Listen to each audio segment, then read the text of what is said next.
कोकणातील प्रत्येक अपडेट जाणून घेण्यासाठी आजच माझे कोकणच्या सोशल मीडिया प्लॅटफॉर्मला लाईक, फॉलो आणि सबस्क्राईब करा। महाड तालुक्यातील सौ परिसरात काळजाचा थरकाप उडवणारी घटना घडली आहे। रस्त्याच्या कडेने जाणाऱ्या 8 वर्षांच्या शरण्या दवंडे या चिमुकलीला भरधाव स्विफ्ट कारने पाठीमागून जोरदार धडक दिली। ही धडक इतकी भीषण होती की शरण्याला सुमारे 5 फूट उडवले गेले आणि तिचा जागीच दुर्दैवी मृत्यू झाला।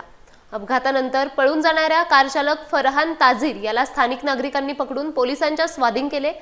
मात्र या घटनेनंतर सौ परिसरातील वातावरण प्रचंड तापले होते। संतप्त ग्रामस्थांनी महाड शहर पोलीस ठाण्यात घेराव घालून आरोपीला आपल्या ताब्यात देण्याची मागणी केली। यामुळे पोलीस ठाण्याच्या परिसरात मोठा तणाव निर्माण झाला होता। परिस्थिती नियंत्रणाबाहेर जात असल्याचे पाहून पोलिसांनी जमावावर सौम्य लाठीमार केला। पोलीस निरीक्षक रमेश तडवी यांनी दिलेल्या माहितीनुसार कार चालकावर गुन्हा दाखल करण्यात आला असून सध्या पोलीस या प्रकरणाचा अधिक तपास करत आहेत। या भीषण अपघातामुळे संपूर्ण परिसरातून हळहळ व्यक्त होत आहे।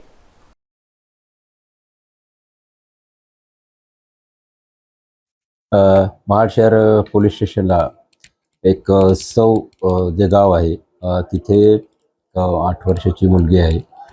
तिच्या विरुद्ध त्याला एक अननोन कारवाल्यांनी उडवलं होतं। मग आम्ही ते CCTV फुटेजच्या आधारे त्याला शोधलेला आहे आणि त्याची गाडी नंबर शोधून तो आरोपीही शोधलेला आहे। तेव्हा पोलीस स्टेशन इथे गुन्हा नोंद केलेले आहे। त्याच्यामध्ये BNSS कलम 106(1), 281 आणि 125 ब सह मोटर वाहन कायदा 1988चे 134 आणि 184 प्रमाणे गुन्हा दाखल आहे। पुढील तपास करीत आहोत। याच्यामध्ये पोलीस स्टेशनच्या समोर 50-60 जे लोक आलेले होते। त्यांची मागणी होती की ते आरोपी आमच्या ताब्यामध्ये द्यायचं। आरोपी पोलीस स्टेशनच्या अंडरमध्ये प्रोसिजर चालू असताना ते आम्हाला ताब्यात द्या म्हणून सांगत होते आणि ते जबरदस्तीने पोलीस स्टेशनमध्ये घुसत होते, म्हणून मला थोडंसं रेटारेटी प्रकार करावा लागला आणि लोकांना पांगवलेलं।